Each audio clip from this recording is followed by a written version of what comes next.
Muy buenos días, sean bienvenidas y bienvenidos todos y todas quienes nos acompañan en el espacio de la plática de los lunes. Este evento es organizado por la Comisión Estatal de los Derechos Humanos de Chiapas a través del Instituto de Investigación y Capacitación en Derechos Humanos. Damos la bienvenida a quienes se están conectando a través del Zoom. La Comisión Estatal de los Derechos Humanos está comprometida con la promoción, el estudio y la divulgación de los derechos humanos. En este tenor, llevamos a cabo acciones de capacitación orientadas a generar conocimiento útil y proporcionar herramientas que permitan a los servidores públicos actuar a la luz de los derechos humanos. Así desarrollamos un programa de capacitación que comprende, entre otras actividades, una conferencia semanal titulada Plática de los lunes. En esta ocasión tenemos el honor de contar con la participación de la doctora Sofía Cobo Telles, profesora investigadora del INACIPE y catedrática en la UNAM, con la conferencia titulada Niñez, Adolescencia y Género. Bienvenida, doctora. Un saludo también a las autoridades que nos acompañan en esta mañana de parte de la CDH, a la doctora Jacqueline Ángel Juan, visitadora general especializada en la atención de asuntos de niños, niñas y adolescentes de esta comisión, que en representación del licenciado Juan José Cepeda Bermúdez, presidente de la comisión, dirigirá un mensaje de bienvenida. Adelante, doctora.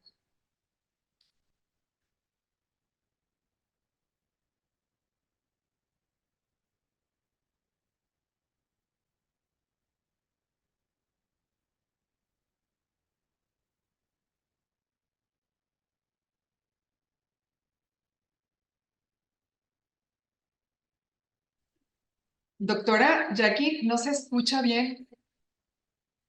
Gracias, ¿ahí me escucha, doctora? Ah, sí, gracias. Perfecto, Adelante. muchas gracias.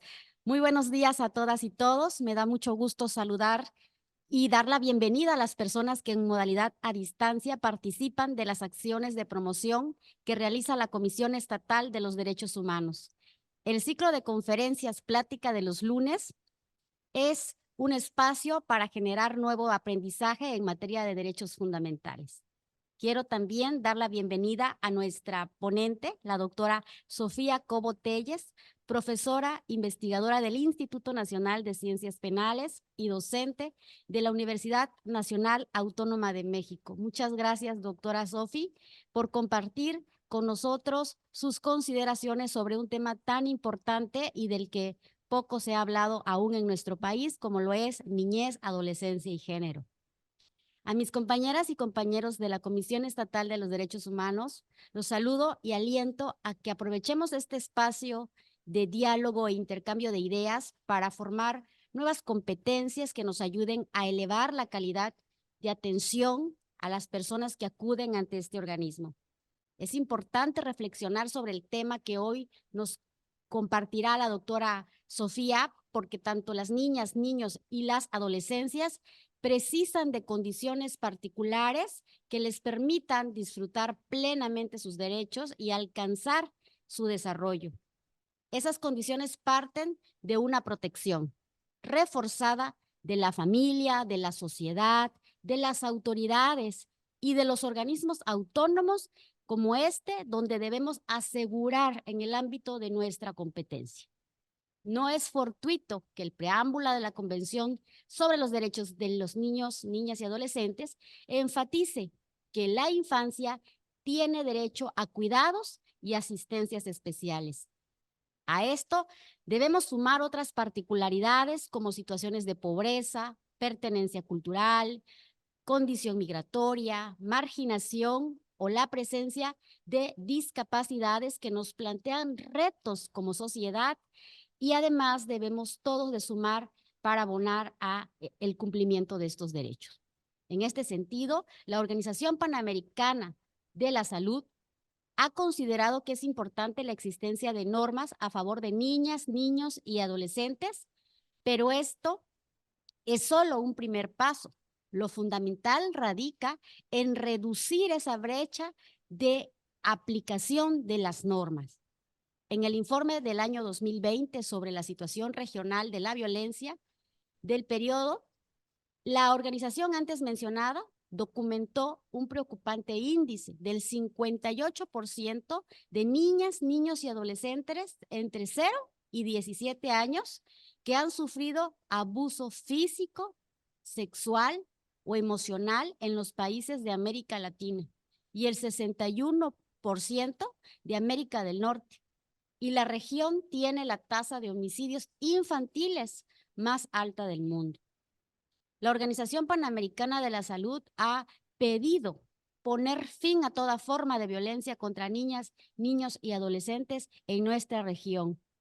En este tenor, en el año 2021, la Comisión Estatal de los Derechos Humanos nos dimos a la tarea de elaborar el protocolo para prevenir conductas antisociales en centros escolares, apoyados en el criterio de la recomendación 048/2019 de la Comisión Nacional de los Derechos Humanos, y coloca en el centro de atención el interés superior de la niñez y las adolescencias, así como los derechos a la privacidad, educación y a una vida libre de violencia a las niñas, niños y adolescentes. En el marco de sus atribuciones, esta comisión promueve la educación en y para los derechos humanos. Cierto es que el cambio cultural que deseamos se consigue a través de la fuerza de las ideas y del entendimiento mutuo. Así, haremos del respeto a los derechos humanos un estilo de vida. Sin más preámbulo, voy a regresar la voz a la doctora Sofía para que presente, por favor, a la doctora Sofía Cobo Telles haciendo una reseña de su currículum, por favor. Adelante. Muchas gracias a la doctora Jacqueline Ángel Juan, visitadora general especializada en atención de asuntos de NNA, por esta cálida bienvenida en la introducción al tema. Y pues antes de iniciar con la intervención de nuestra invitada el día de hoy, compartimos con ustedes parte de su trayectoria profesional y académica. Pues en primer lugar, la doctora Sofía Cobo Telles es profesora a nivel doctorado y especialidad en Derecho por la Universidad Autónoma de Tlaxcala y Derechos Humanos por la Universidad de Castilla-La Mancha de la CNDH, además de haber cursado diversos talleres en temas penales y de justicia. Cuenta con experiencia de más de 20 años como catedrática en los niveles de licenciatura, especialidad y posgrado. Ha impartido ponencias en temas de carácter penal, justicia, derechos humanos, victimología a nivel nacional e internacional. Es acreedora también de la medalla José María Morelos y Pavón a la excelencia académica por la Academia Iberoamericana en Ciencias de Victiminología, Jurídicas y Derechos Victimales y el doctorado honoris causa por el Instituto Mexicano de Victimología.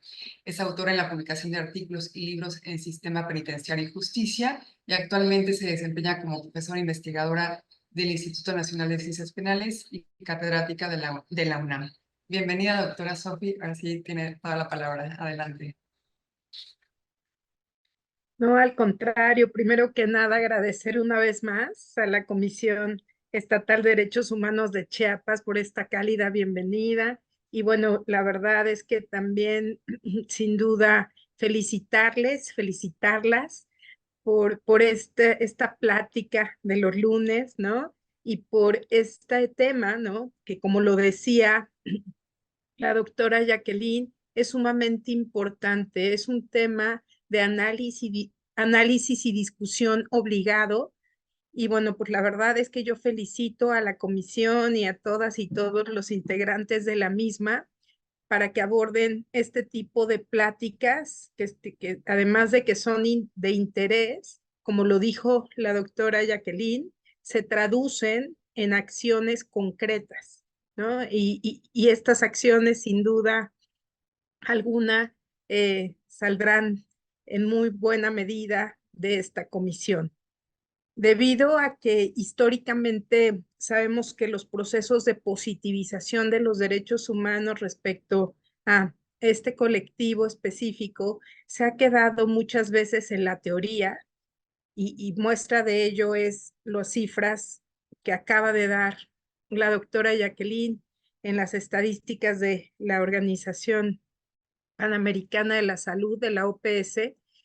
Yo creo que pues nos damos cuenta que a pesar de la existencia de este proceso de positivización de sus derechos humanos, de niños, niñas y adolescentes, hay una brecha muy amplia entre la teoría y la práctica, ¿no? Incluso hay estudios empíricos concretamente que demuestran la exclusión y la violencia de estos colectivos y aún así, bueno, pues tenemos mucho que trabajar, ¿no? Por los derechos humanos de niñas, niños y adolescentes. Como yo les adelantaba hace algunos meses que tuve el honor de estar con ustedes, hablando también de este tema de niñez y género, es un tema súper amplio. Entonces, cuando me invitaron para el día de hoy, me dio mucho gusto porque creo que muchos de los temas quedaron inconclusos y bueno, pues podríamos hoy completar y aún así le decía a mi tocaya hace un ratito que aún así todavía podemos seguir hablando y abordando porque es un tema muy amplio.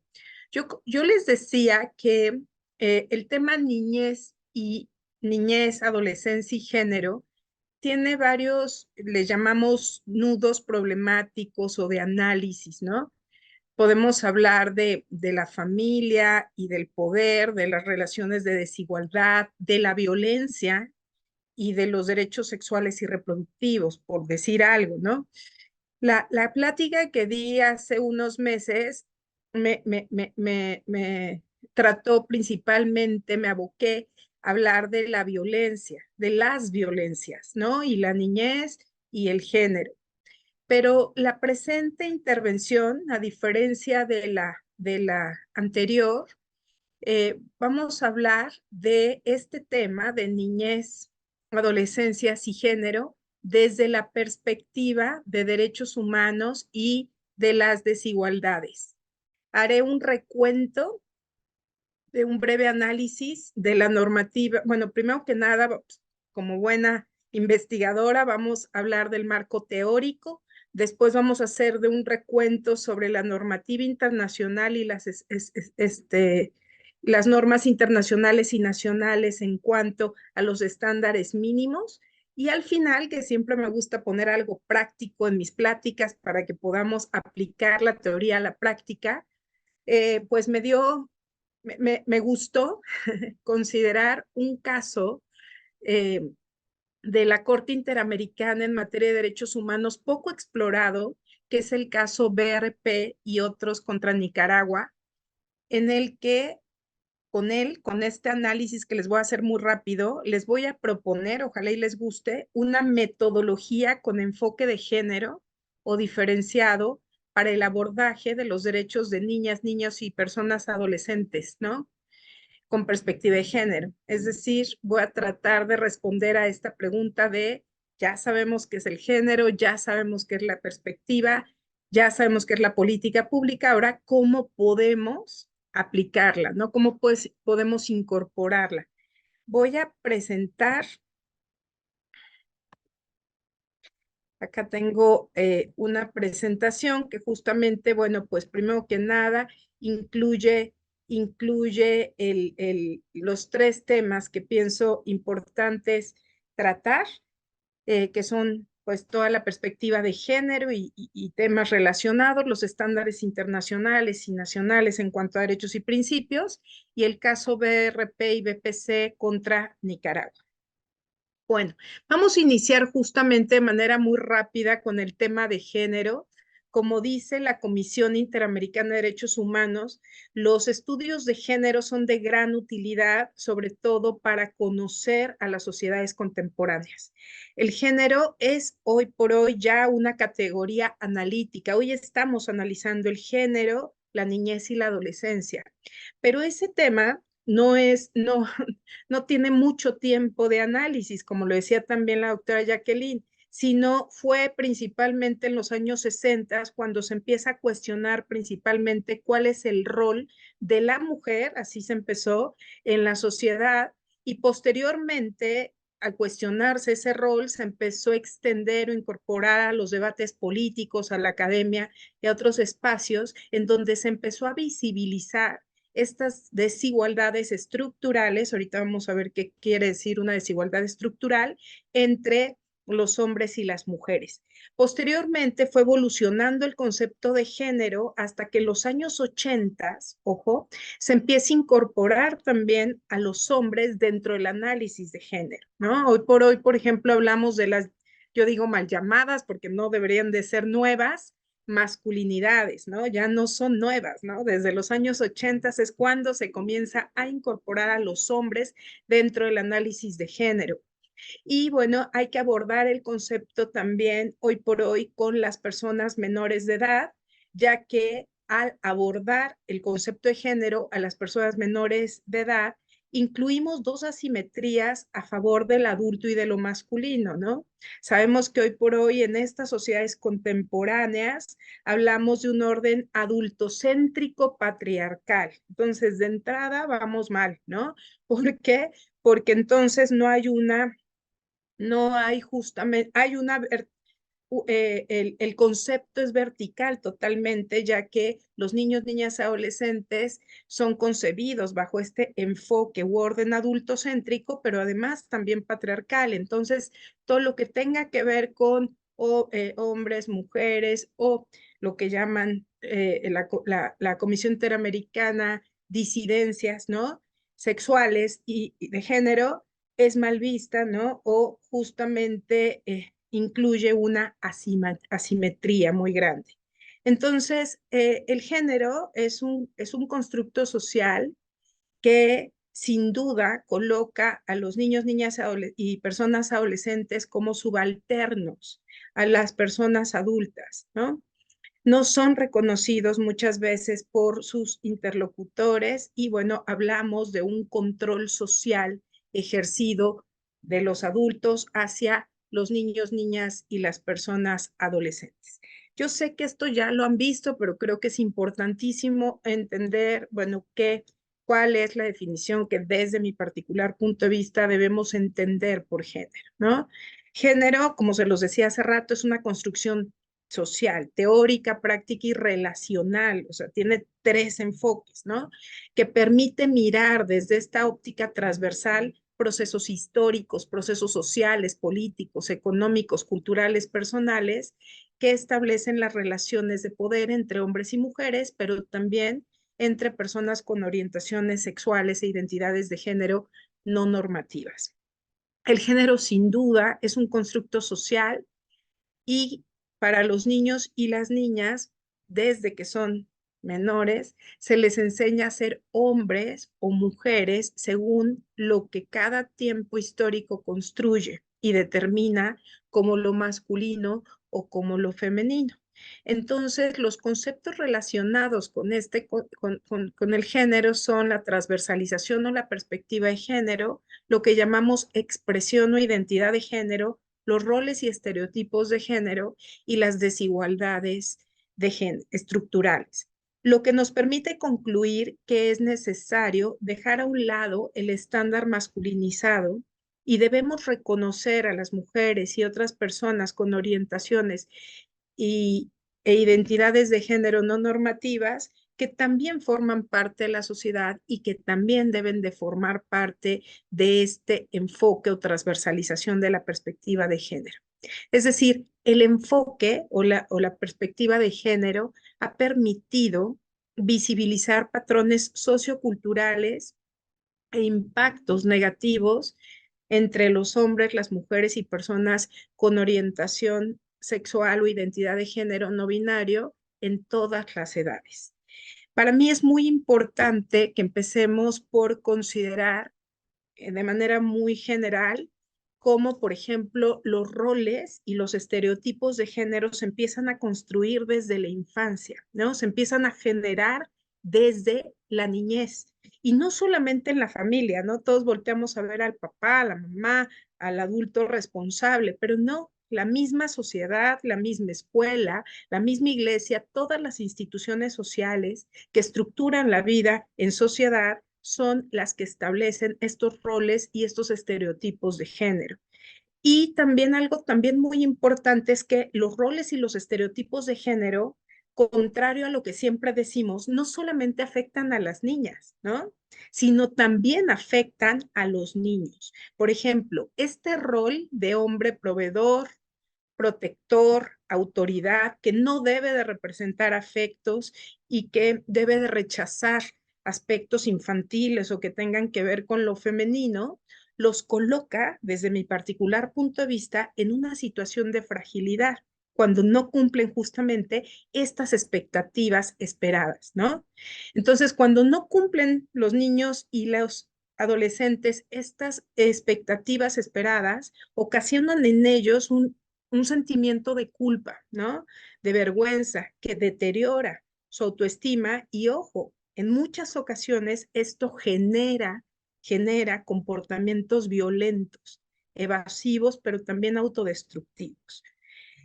Por un lado. Por otro lado, tenemos el rol de la mujer, ¿no? Que lo tenemos un poco más analizado, más estudiado, ¿no? Que se asocia con la maternidad, con la crianza, con la expresión de afectos, con los contactos, con la empatía hacia lo infantil y bueno, pues con esta cosificación de la mujer desde niña, ¿no? Su función regularmente se encuentra subordinada a lo masculino, de ahí que hablemos justamente de este orden patriarcal.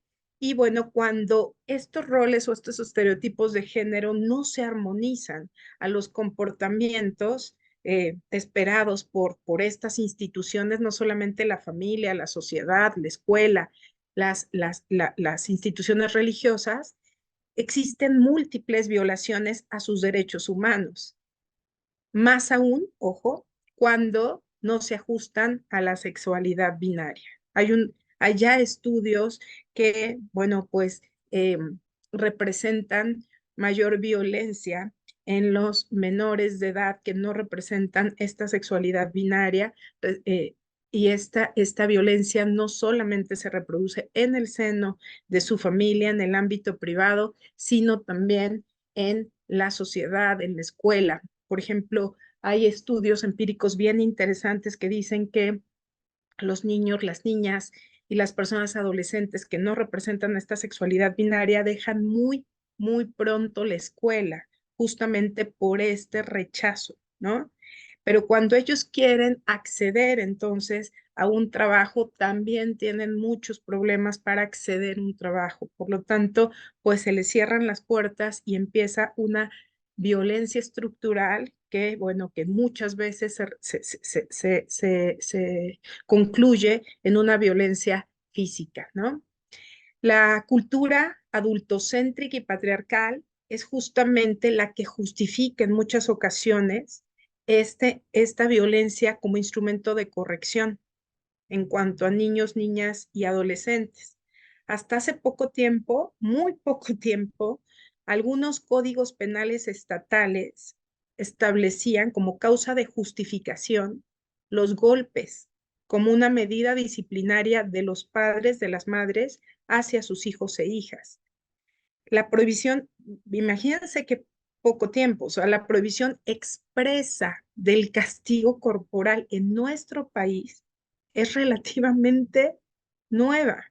En diciembre del 2019 se reformaron y adicionaron diversas disposiciones a la Ley General de Derechos de Niñas, Niñas y Adolescentes y al Código Civil Federal para prohibir expresamente el castigo corporal y humillante como método correctivo o disciplinario. Concretamente el artículo 105, fracción cuarto, por poner un ejemplo, que dice quienes tengan trato con niñas, niñas y adolescentes se deben de abstener, ejercer cualquier tipo de violencia en su contra, en particular el castigo corporal. Imagínense, ¿no? Cómo estos métodos, estos métodos de violencia como instrumento de corrección van íntimamente vinculadas con este orden adultocéntrico patriarcal, ¿no?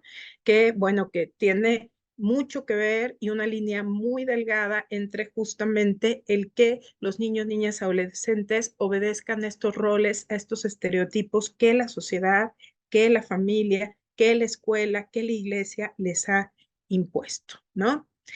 En cuanto a la perspectiva de género, y esto lo vamos a tocar ya al final, cuando empezamos a hablar de cómo introducir esta metodología o la transversalización de la perspectiva de género, es muy importante, primero que nada, aclarar, como se los he dicho desde el inicio, que cuando hablamos justamente de género, no solamente vamos a hablar de mujeres, sino también de hombres, o sea, les digo, años 60, años 80, pero también algo muy importante ya es incluir en la discusión de género estas denominadas por la por la Comisión Interamericana de Derechos Humanos, las disidencias de género, ¿no? Que bueno, que incluyen justamente a lo que también conocemos como la comunidad LGBTIQ+, y bueno, pues sí es importante que hablemos de todo ello cuando hablamos de género. Pero justamente ahí es cuando empezamos a hablar de este principio de interseccionalidad. Vean qué importante es este principio de interseccionalidad, ¿no? Cuando hablamos de género, niñez y adolescencia, ¿qué estamos haciendo? Estamos aplicando este principio, el principio de interseccionalidad. Para poder hablar de ambos conceptos, es indispensable hablar del principio de interseccionalidad, el cual nos permite analizar desde múltiples factores, ahí está esa gráfica, las raíces e identidades de cada persona, ¿no? Vean edad, discapacidad, situación económica, orientación sexual, etnia, nacionalidad, religión, género y edad. Ahí es en donde vamos o debemos de abordar las variables sexogenéricas y etarias, ¿no? Ahí justamente estas variables sexogenéricas y etarias se abordan bajo este principio de interseccionalidad. ¿Qué es el principio de interseccionalidad? Este principio parte de la idea, como dice también la OEA, de que cada persona va a sufrir opresión o va a ostentar un privilegio basado en la pertenencia que tiene a múltiples categorías sociales, las cuales no son divisibles ni se construyen en una sumatoria, sino que deben de ser abordadas de manera integral y coexistente. Por ejemplo, las personas afrodescendientes, queer y con discapacidad. Es decir, lo importante para aplicar la interseccionalidad es individualizar, es priorizar una categorización por sobre otras, ¿no? No debemos de hacerlo, porque eso es discriminatorio. Lo que debemos de hacer es analizar todas estas identidades de manera sistémica, de manera integral e individualizada, ¿no? No vamos a tratar igual a las personas afrodescendientes, queer y con discapacidad. Cada una tiene categorías sociales, ¿no? Individuales que los hacen distintos a las demás personas, ¿no? Otra cosa que también creo que es importante antes de pasar a los estándares es que cuando hablamos de género, cuando queremos hablar de género, incluirlo en una política pública o en una acción concreta o en un programa, pensamos que, bueno, pues solamente con decir niño, niña y persona adolescente, ¿no? O sea, aumentar justamente a la niña, ¿no? O aumentar a la mujer o aumentar a estas disidencias sexuales. Yo creo que no, o sea, aquí es muy importante que no debemos de considerar la perspectiva de género como integrar un elemento más, un ingrediente más, como dice Boder, eh, desde un enfoque transversal o interseccional, sino es toda una metodología de análisis, ¿no? Es toda una categoría analítica en la que tenemos justamente que integrar. Es importante justamente en este enfoque y en esta transversalización de género que debemos de integrar estas múltiples categorías sociales, como lo dice el principio de interseccionalidad, en la que se encuentran los niños, las niñas y las personas adolescentes en una posición especialmente vulnerable, no solamente por su edad, sino por el género, sino por muchas situaciones específicas que pueden ser su pertenencia a pueblos y comunidades indígenas, la migración, la violencia, ¿no? Ser víctimas de violencia estructural, que justamente esto es lo que nos hace aplicar el principio de interseccionalidad como herramienta analítica, ¿no? El principio de interseccionalidad, y seguramente lo harán en la Comisión Estatal de Derechos Humanos, es sumamente importante para justamente establecer una metodología de análisis a la luz del respeto y la protección de los derechos humanos, ¿no? En este caso en específico, no solamente vamos a considerar la edad, sino también el género, y es indispensable también considerar otras discriminaciones que existen y que se reflejan en estas personas menores de edad. La desigualdad estructural es justamente esta reproducción sistemática de estas relaciones asimétricas que tienen como fin mantener hegemonía de ciertos grupos del poder sobre otros, ¿no? Justamente aquí, en el tema de niños, niñas, adolescentes, históricamente hay una desigualdad estructural bajo este orden adultocéntrico. Pero si además le agregamos el tema de género, hay dos órdenes que justamente reproducen esta desigualdad estructural, que es el orden adultocéntrico, pero más el orden patriarcal, ¿no? Entonces, eso es lo que reproduce esta relación asimétrica, les digo que no es horizontal, sino vertical, en cuanto a la hegemonía de estos grupos del poder, hombre adulto, ¿no? Eh, sobre otras visiones sin hablar de una pluralidad, ¿no? ¿Cuáles pueden ser, por ejemplo, ejemplos de desigualdades estructurales en materia de género y niños, niñas y personas adolescentes? Un ejemplo, tres ejemplos. El embarazo adolescente. ¿Quién tiene mayores responsabilidades cuando justamente hay un embarazo adolescente? Hay estudios, no lo digo yo, ¿no? Hay estudios que llegan a la conclusión que las niñas, las adolescentes o las niñas son las que tienen mayor responsabilidad sobre el bebé, ¿no? Y justamente en base a eso hay un movimiento bien interesante que a mí me gusta mucho trabajarlo, que se llama internacional en contra del embarazo adolescente, que se llama Girls Up, que habla justamente de este papel que debe de jugar la sociedad, la familia, la escuela, para tratar de mantener en el ámbito escolar a las niñas después de los 12 años. Hay un estudio bien interesante que dice que si una niña termina, una adolescente termina la secundaria, tiene menos posibilidad de embarazarse, ¿no? Y más posibilidades de continuar sus estudios, ¿no? En las labores domésticas, ¿no? Ya cuando regresan de la escuela, ¿no? Los dos hermanitos, la hermanita y el hermanito, cuando llegan a la escuela, la mamá está trabajando, el papá también, ¿quién le tiene que servir la comida que dejó la mamá, ¿no? Al hermano, ¿no? ¿Quién tiene mayores responsabilidades en este rol, en estos estereotipos de género? En las labores de cuidado, ¿no? Entonces, sí hay una evidencia empírica que evidencia que hay una falta de oportunidades de las niñas y las mujeres respecto a los niños y los hombres adolescentes. Por ejemplo, una de cada 5 niñas no termina la secundaria. Alrededor del 90% de las adolescentes y mujeres jóvenes no utilizan Internet. 90%, ¿no? Entonces, sí creo que es importante evidenciar esta desigualdad estructural y para ello Naciones Unidas implementó el 11 de octubre en su resolución 66/170 como el Día Mundial de la Niña, ¿no? Esta evidencia empírica es internacional. Por tanto, para evidenciar esta desigualdad estructural en contra de las niñas, es que el 11 de octubre lo establece como el Día Mundial de la Niña y el fin es visibilizar, ¿no? Estos derechos, promover el empoderamiento y visibilizar desafíos específicos que tienen las niñas, las adolescentes en el mundo, ¿no? En la sociedad. Todo ello, si lo relacionamos también con las ODS de la Agenda 2030, ¿no? Que va íntimamente vinculado con el desarrollo sostenible, sabemos que los 17 ODS transversalizan en todo momento la perspectiva de género.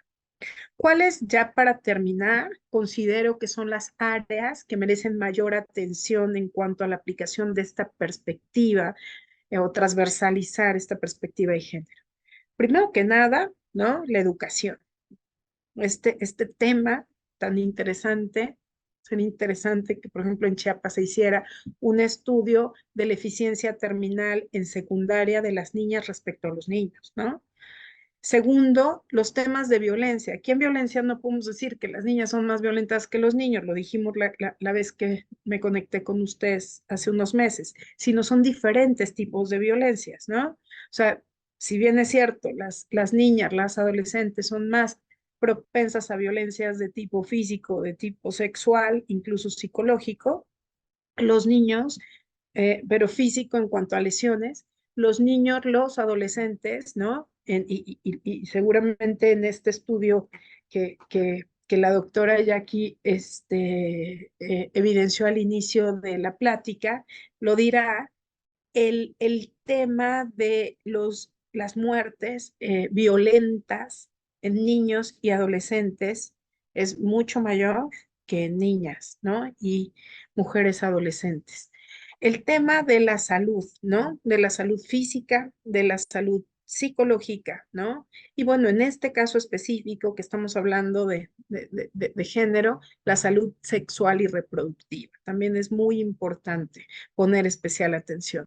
El acceso a las tecnologías de la información, ¿no? O sea, justamente les digo que hay este estudio bien interesante como el 90% de las niñas y las adolescentes no pueden acceder a estos medios, cosa que no sucede, por ejemplo, con los niños y los hombres adolescentes. El embarazo y el matrimonio infantil, que pues, como les decía, evidentemente pues hay cifras que dicen que afectan mucho más a las niñas. Y bueno, pues también es importante que sepan que la OEA dentro del Instituto Iberoamericano del Niño, Interamericano, perdón, del Niño, tiene un grupo de trabajo que habla sobre niñez y género, ¿no? Que hay bastantes estudios relacionados con ello.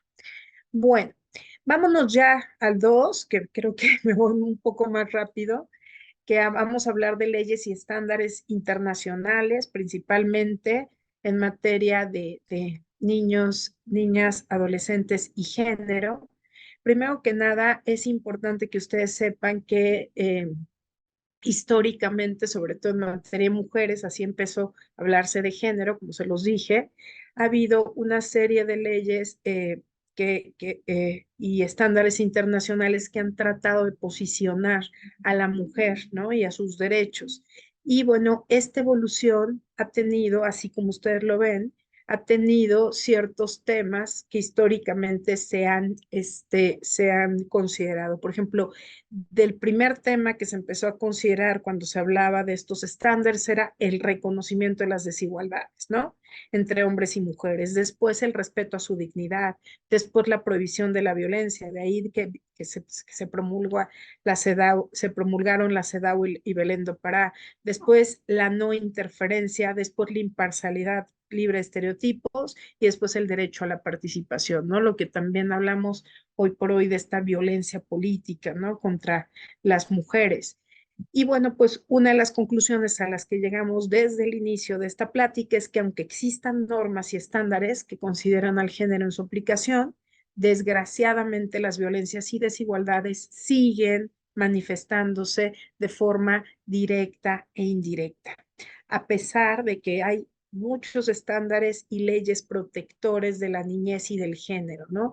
Ahí les menciono algunas de ellas, ¿no? Desde la Declaración Universal de Derechos Humanos, los pactos internacionales de derechos civiles y políticos, económicos, sociales y culturales, la Convención Internacional de los Derechos del Niño, la Convención Americana de Derechos Humanos, dos declaraciones y planes de acciones, la de Viena y la de Beijing, sobre todo la de Beijing es histórica, la CEDAW, la Convención Americana de Derechos Humanos, ya les dije, la Convención de Belén do Pará, la Constitución Política de los Estados Unidos Mexicanos y bueno, pues sabemos que también la Ley General de Acceso a las Mujeres a una vida libre de violencia.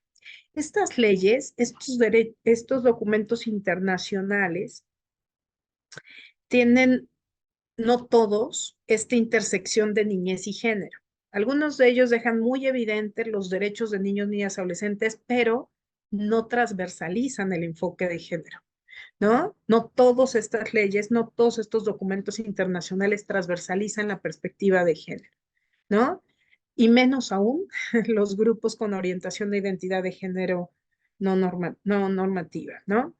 Por ejemplo, la Declaración Universal de los Derechos Humanos es un documento internacional que sienta las bases de la igualdad y el respeto a los derechos humanos, las garantías individuales. Sin embargo, no delimita diferencias entre hombres y mujeres. Los pactos internacionales, ¿no? Que ya hablamos de ellos, del 66, los de civiles y políticos, económicos, sociales y culturales, y ahora ambientales, de SCA, eh, son importantes, aplican conceptos fundamentales como discriminación y las medidas para erradicar la discriminación. Pero sin duda, la Convención Internacional de los Derechos del Niño y la CEDAW son como las dos grandes, ¿no? Convenciones que finalmente podemos aplicar en estos dos temas que estamos tratando de relacionar, de armonizar, ¿no? Niñez y género. Pero yo siempre, y bueno, para quien ya me conoce, hago una crítica a pesar de que soy fiel creyente de la Convención Internacional de los Derechos del Niño, siempre hago una crítica a la Convención.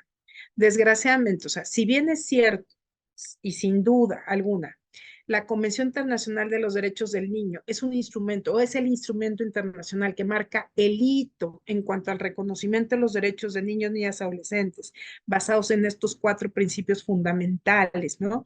Que son interés superior, no discriminación, derecho a la vida, supervivencia y desarrollo y derecho a la participación.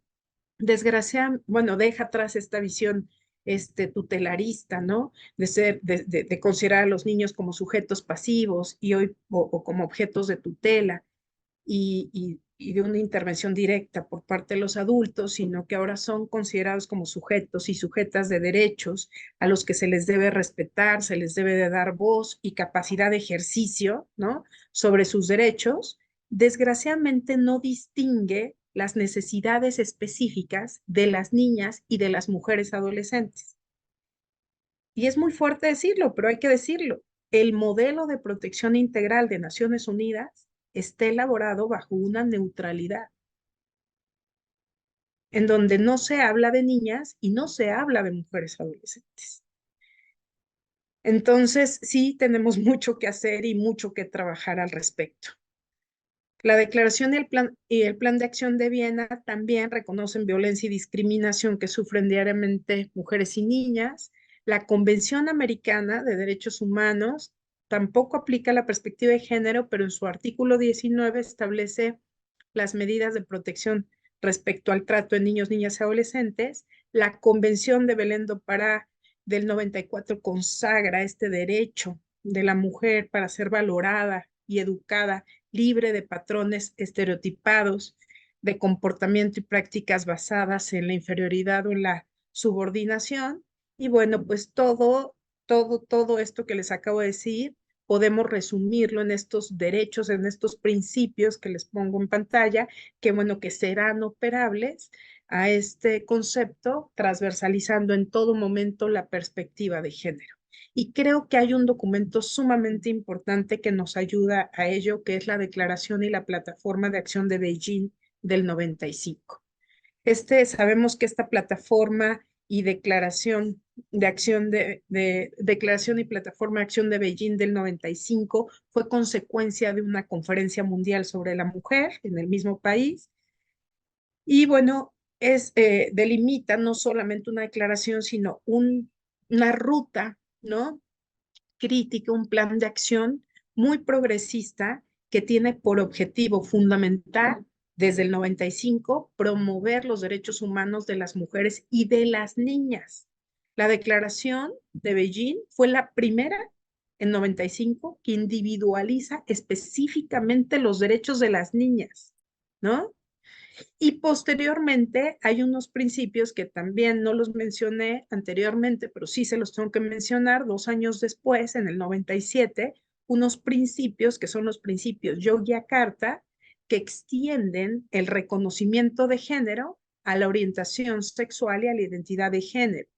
Y subraya también la importancia que los estados deben de hacer adaptaciones necesarias tanto a sus instituciones como a sus normas, como a sus procedimientos jurídicos para garantizar los derechos humanos de este grupo de la población, ¿no? Entonces sí es muy importante que ustedes lo tomen en cuenta, tomen esas dos en cuenta. México, pues al firmar y ratificar estos documentos internacionales, está obligado a identificar y erradicar la violencia, a diseñar e implementar políticas públicas con esta perspectiva de género. Es decir, tenemos que transversalizar la perspectiva de género. Y bueno, pues las diferencias de género y las múltiples vulnerabilidades de las niñas y adolescentes nos obligan justamente a este tratamiento especial, aplicar acciones afirmativas para garantizar justamente su igualdad sustantiva, ¿no?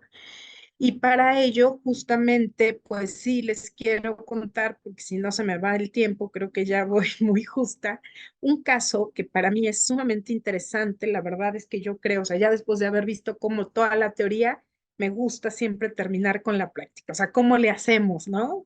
Para aplicar todo lo que acabamos de aprender. Y entonces hay un caso, que es el caso BRP y BPC contra Nicaragua, que bueno, pues es un caso pues relativamente nuevo, no es poco explorado, la verdad es que muy poca gente lo ha explorado. Yo ya hace ya un año, un poco más de un año, tuve un foro justamente con una representante de la CIM, de la Comisión Interamericana de Mujeres de la OEA, que nos explicó justamente este caso, y creo que pues ahora a mí me toca explicárselos un poco en cuanto a cómo bajar la perspectiva de género a nuestro trabajo diario. Bueno, aquí en este caso, rapidísimo les cuento, BRP fue diagnosticada como una niña víctima de abuso sexual, ¿no? Y bueno, pues se le comprueba esta penetración anal. De acuerdo al relato de esta niña y los hallazgos, se concluyó que su padre era el autor de los hechos, ¿no? En ese caso, la mamá, que es BPC, denuncia el hecho, y el Tribunal de Jurados, que así se trabajaba en Nicaragua en ese tiempo, resolvió que el acusado era inocente del delito de violación contra su hija. Ahí hay un tema interesante porque antes de la deliberación, este Tribunal de Jurados deliberaba en privado, ¿no? Se iban a deliberar, y dicen que antes de deliberar, uno de los abogados de la defensa del papá entregó a la presidenta del jurado una bolsa gris con 2 hojas de papel rosa, ¿no? Y bueno, pues ahí pues se presumió cohecho, ¿no? Un posible cohecho. Y bueno, pues se presenta un incidente de nulidad ante un juzgado de distrito, el cual, bueno, pues en primera instancia declaró nulo el veredicto, pero después se presenta una apelación, y bueno, pues ya en esta nueva sentencia se vuelve a absolver al imputado, ¿no? La Corte Interamericana en materia de derechos humanos emite una sentencia el 8 de marzo del 2018, no es de 2019, es de 2018, en donde declara responsable a Nicaragua por violaciones a los derechos humanos, ¿no? Y los derechos humanos que se cree que, bueno, que se violentaron, de acuerdo a la Corte Interamericana, fue la violación a la integridad personal, a la prohibición de malos tratos, tratos crueles, inhumanos o degradantes en contra de la menor, garantías judiciales, ¿no? A la vida privada y familiar, a la protección a la familia, el derecho a la residencia, protección judicial, respeto, garantía de no discriminación y protección especial de niños, niñas y adolescentes.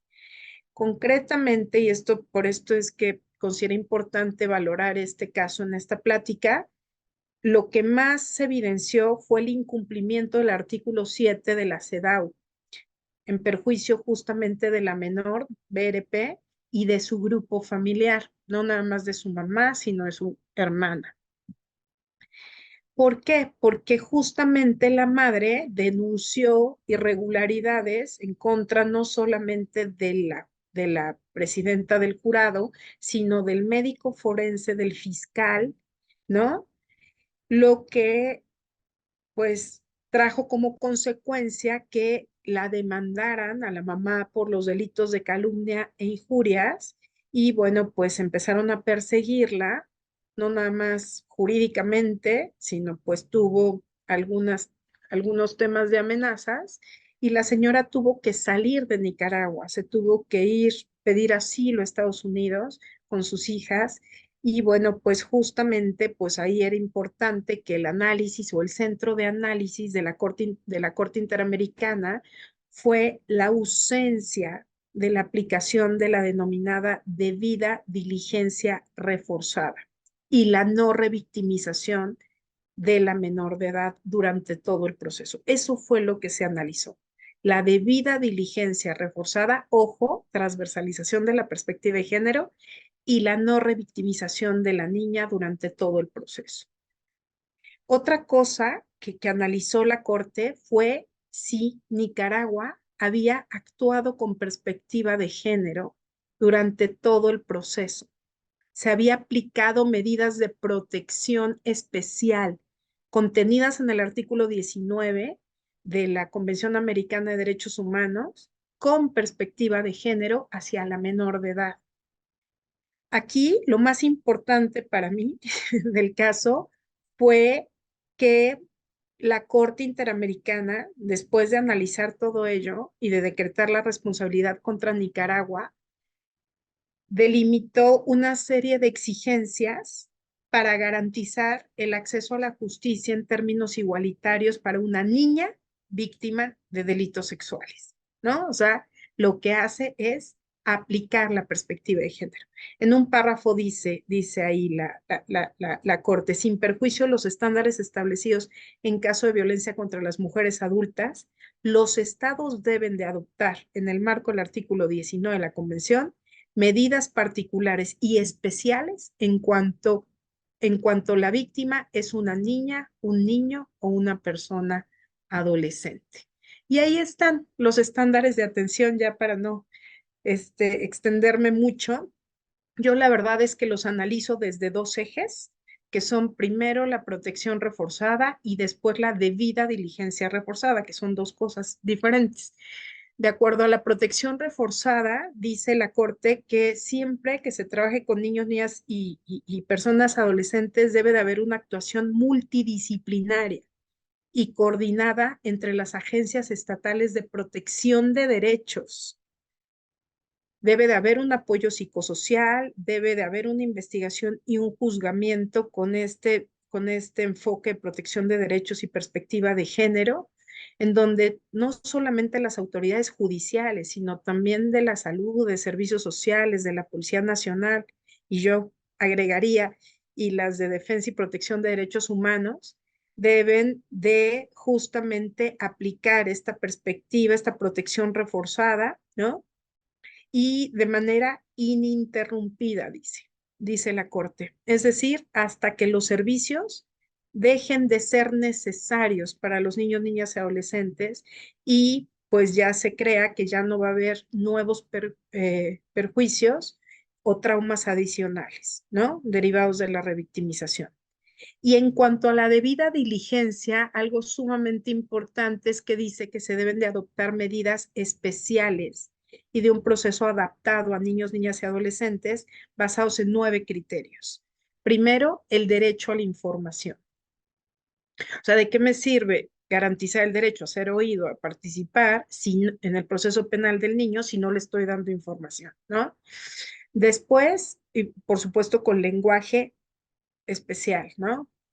La asistencia letrada gratuita y proporcionada por parte del Estado, el derecho a ser oído y a que participe en el proceso, a generar condiciones adecuadas para su participación, sobre todo físicamente, ¿no? El entorno físico y la asistencia de especialistas en menores de edad,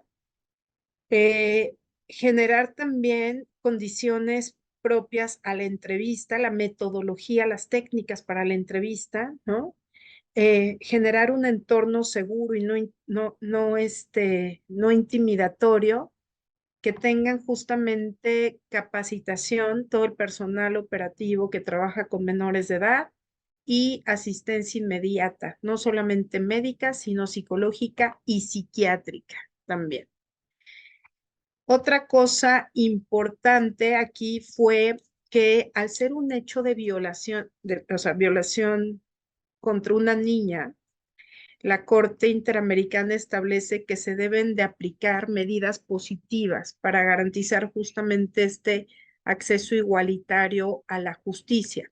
Es decir, esta debida diligencia y esta protección reforzada debido justamente a esta relación sexogenérica y esta condición de ser una persona en desarrollo. Lo que estamos hablando, ¿no? En esta plática. Y dice, ojo, vean qué interesante dice al final la Corte. Si el Estado no aplica esta transversalización de la perspectiva de género y este derecho a la protección integral, se convierte, en este caso Nicaragua, en un segundo agresor de cometer actos victimizantes en contra de la menor de edad y contraría a la Convención de Belén do Pará en cuanto a la violencia institucional, ¿no? Lo que constituye sin duda una desprotección y una revictimización de la niña, por lo tanto se establece que el Estado está aplicando un trato cruel, inhumano, degradante en contra de la niña, ¿no? Y pues se convierte en un segundo agresor en cuanto a esta violencia institucional. Y pues ya para terminar, antes de concluir, quisiera como darles tres puntos que para mí han sido importantes en todos los estudios empíricos que he hecho de género, ¿no? Que ya suman 3 a la fecha, pocos, pero quiero seguir con este tema. Primero que nada, o sea, que siempre hablo como de los 3 grandes puntos para poder transversalizar la perspectiva de género. Primero tenemos que diagnosticar, ¿no? Tenemos que hacer un diagnóstico de las condiciones existentes y de los problemas específicos que se requieren abordar justamente en este tema, ¿no? En el tema de derechos humanos y de desigualdades de género, tomando siempre en cuenta las interseccionalidades que acabamos de platicar, ¿no? Primero hay que hacer un diagnóstico de la situación de derechos humanos, de desigualdades de género, considerando las interseccionalidades. Después del diagnóstico, hay que definir estrategias de cambio, resultados y metas que nos van a permitir eliminar esas desigualdades, ¿no? Esas desigualdades de género y asegurar el ejercicio de sus derechos. Y por último, y es sumamente importante, siempre se nos olvida esto último, establecer mecanismos e indicadores, metas, ¿no? ¿Para qué? Para que le demos para que este proceso se construya a través de un monitoreo, de una evaluación constante de esta estrategia que acabamos de aplicar. Es decir, yo no puedo saber si el plan, el programa o la acción fue efectiva si no delimito indicadores, si no indico metas con perspectiva de género para ver qué tal fue, ¿no? Fueron los resultados, para evaluar los resultados en este hecho, este programa, esta política pública que implementé, ¿no? Y ya para concluir, y perdón si me extendí un poquito, no sé, Sofi, a fin de lograr justamente sociedades más incluyentes, más respetuosas a los derechos humanos de niñas, niñas y adolescentes. Primero que nada, en el tema que nos ocupa, es importantísimo partir desde dentro, ¿no? Desde el ámbito privado. Hay que y también público, ¿no? También público, todas las instituciones que interactúan con niños, niñas y adolescentes. Hay que deconstruir representaciones sociales que representan estas asimetrías y esta subordinación en cuanto a edad y género. Debemos de trabajar desde una mirada de género y no adultocéntrica. Después hay que revisar modelos existentes. Por ejemplo, esta construcción de identidad sexual. Perdón, voy a decir algo fuerte, pero ahorita está muy de moda, ¿no? Estas fiestas que hacen cuando una mujer está embarazada para hacer toda una fiesta en rosa, toda una fiesta en azul, ¿no? Si el niño o si es niña, ¿no? Justamente, perdón, pero lo que queremos es justamente lo contrario, ¿no? De construir estos conceptos, ¿no? Y al deconstruir estos conceptos, vamos a generar una corresponsabilidad, por ejemplo, en el cuidado de niños y niñas, ¿no? A veces a mí me decían, oye, es que tú puedes hacer lo que haces porque tu esposo te ayuda. Y yo decía, no, no me ayuda, ejerce responsablemente su paternidad, ¿no? Es labor de ambos, ¿no? Esta corresponsabilidad en el cuidado. Hay que promover formas no violentas de solución de conflictos. Hay que construir políticas públicas basadas en niñez y en género, alejadas de cualquier lógica asistencialista, adultocentrista y patriarcal. Hay que crear modelos de política pública integrales, ¿no? Y yo creo que con ello podremos lograr estas sociedades incluyentes, respetuosas de los derechos humanos, con una perspectiva de género y un enfoque de derechos de niñas, niños y adolescentes. Perdón si me pasé algunos minutos y muchas gracias por su tiempo. Ahí les dejo un correo electrónico y estoy para servirles en cualquier cosa. Muchísimas gracias, doctora Sofía Cobo, por esta excelente ponencia, por la estructura y todo lo que nos comparte, que nos ayuda mucho a seguir aprendiendo sobre este tema tan interesante. Pues ahora sí abrimos el espacio para las preguntas de la audiencia y tenemos aquí varias en el chat que se las voy a ir leyendo, las que alcancemos en 5 minutos. Entonces, en primer lugar, tenemos las brechas y desigualdades sociales suponen un impacto mucho mayor en comunidades indígenas, afrodescendientes y campesinas, particularmente para niñas, niños de adolescencias. Bueno, les pregunta, ¿no? ¿Cómo pueden las comisiones estatales de derechos humanos aportar a esta problemática? Sí, es en estas interseccionalidades, las comunidades indígenas principalmente, bueno, yo sé que se extiende un poco más la pregunta, requieren justamente de especial atención, ¿no? Las niñas, las mujeres adolescentes indígenas requieren de una protección mucho más explícita, ¿no? Concretamente en contra de la discriminación, por ejemplo, temas de racismo, temas de exclusión, que cuando ellas se involucran a la vida urbana, se hacen mucho más evidentes. Los estados deben de crear justamente metas específicas, programas específicos para dar cumplimiento, en el caso específico, a la Convención Internacional de los Derechos del Niño, pero también a la CEDAW, ¿no? Aquí hay es importante justamente que ambas convenciones, la CEDAW y la Convención Internacional de los Derechos del Niño, se armonicen y bueno, pues a partir de ello hay muchas reformas pendientes también en los códigos civiles, en los códigos penales en América Latina, en el Caribe hispano, concretamente en materia de este tema, ¿no? Gracias. Gracias.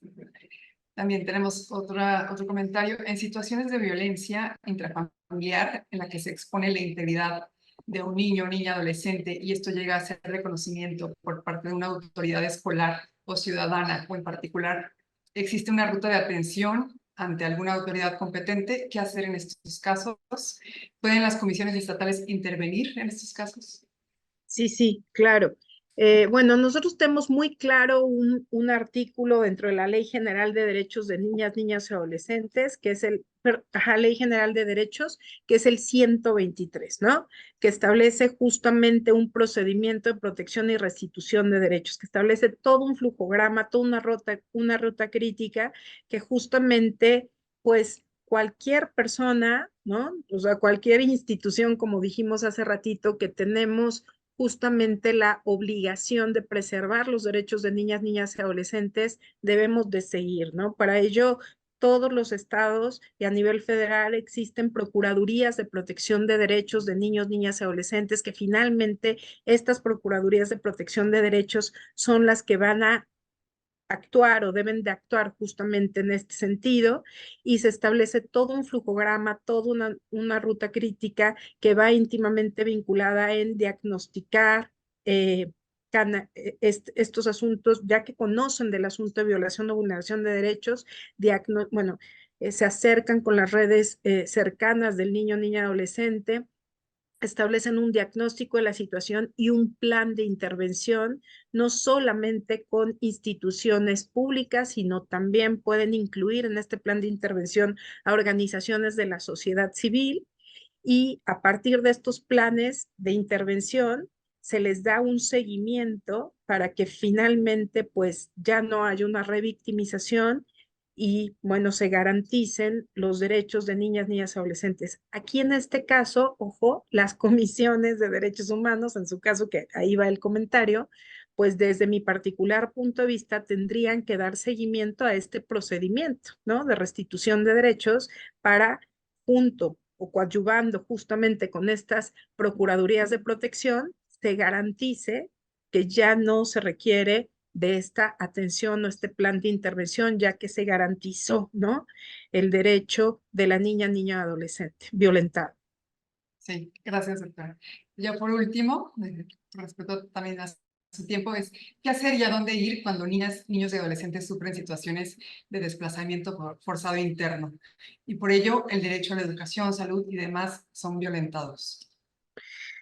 Pues bueno, también creo que el tema del 123 y de las Procuradurías de Protección de Derechos pueden ayudar. Bueno, también la comisión, ¿no? Las comisiones de derechos humanos son muy importantes en este tema y más ustedes, ¿no? Que tienen una representación muy, muy clara, ¿no? De este fenómeno en su estado, pues finalmente creo que podría, a partir justamente de este sistema de protección de derechos de niñas, niñas y adolescentes y concretamente esta Comisión Estatal de Derechos Humanos pueden coadyuvar justo en la restitución de los derechos violentados, ¿no? Es bien interesante. Yo hice una certificación hace algunos años en la Universidad de Ginebra en cuanto a la protección de derechos de niñas, niñas y adolescentes, y el tema que más salió a la luz y que más se analizó fue justamente el tema de los niños y niñas migrantes, ¿no?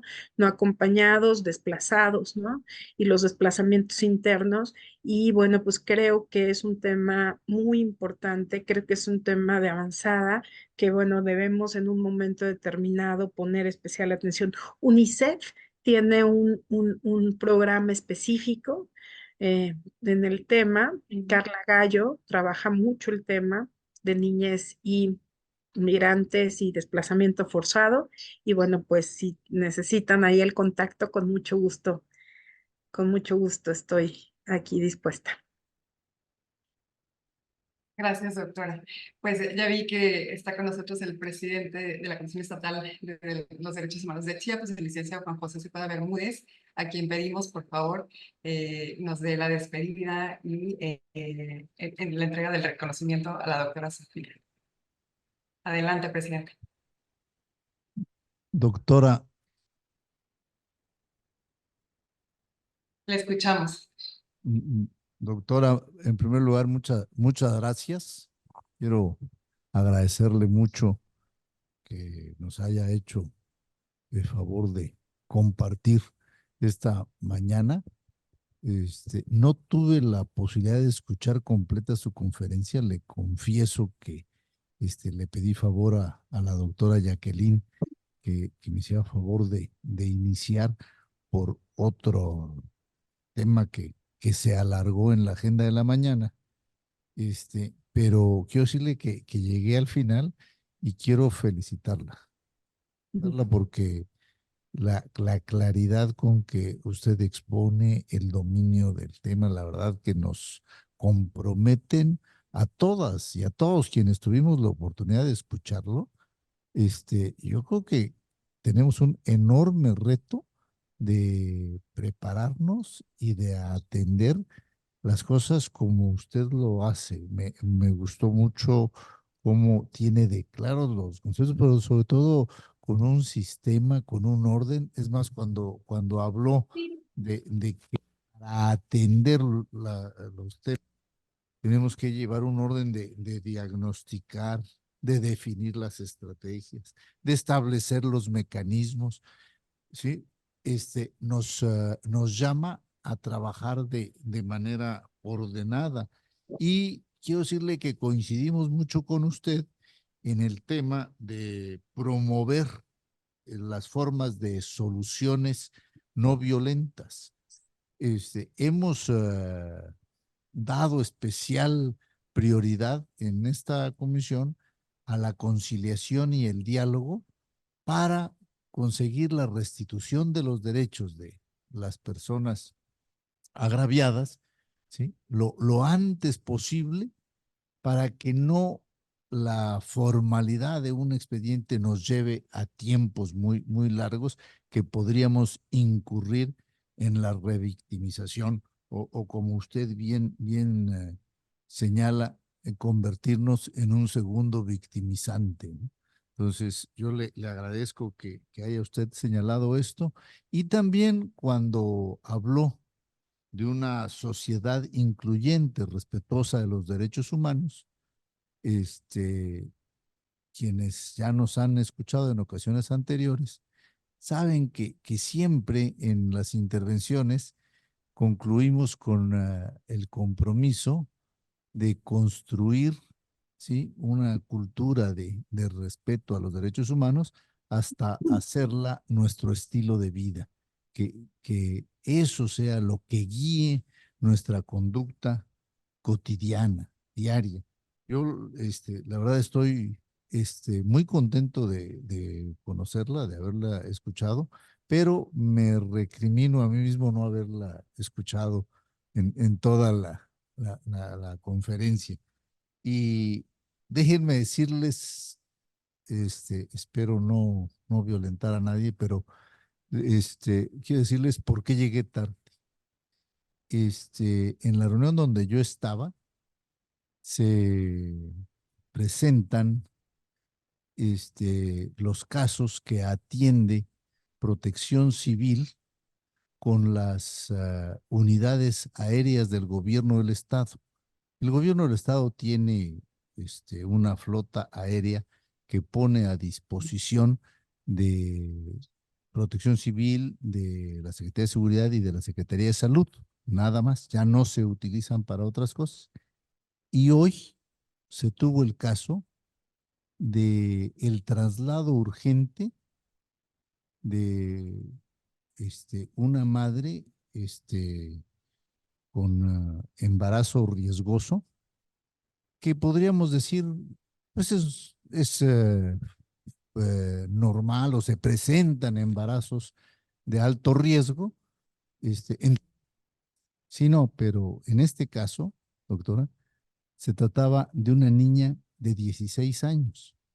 Y hasta ahí yo no hubiera dicho nada tal vez, pero cuando nos explicaron que era el tercer embarazo de la niña, ¿sí?, créame que decidí quedarme, decidí conseguir la mayor información posible, porque es ahí donde usted claramente señala que tenemos la responsabilidad de darle seguimiento, la responsabilidad de cambiar las condiciones, de transformar nuestra sociedad, porque cuando habló de las interseccionalidades, pues efectivamente se trata de una niña, de una comunidad rural, de una comunidad celtal, de un pueblo originario donde probablemente ella difícilmente habla español,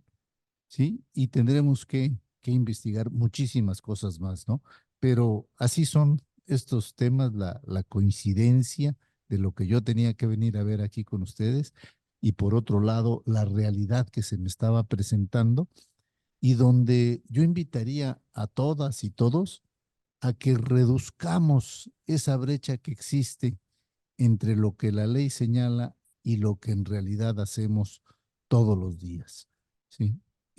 Le reitero mi agradecimiento, felicito a todas y todos quienes tuvieron la oportunidad de escucharla y le pido a la doctora Solís que nos haga favor de poner en pantalla nuestro reconocimiento por esta generosa participación que tuvo usted el día de hoy. La Comisión Estatal de los Derechos Humanos de Chiapas otorga el presente reconocimiento a la doctora Sofía Cobo Telles por impartir la plática Niñez, Adolescencia y Género.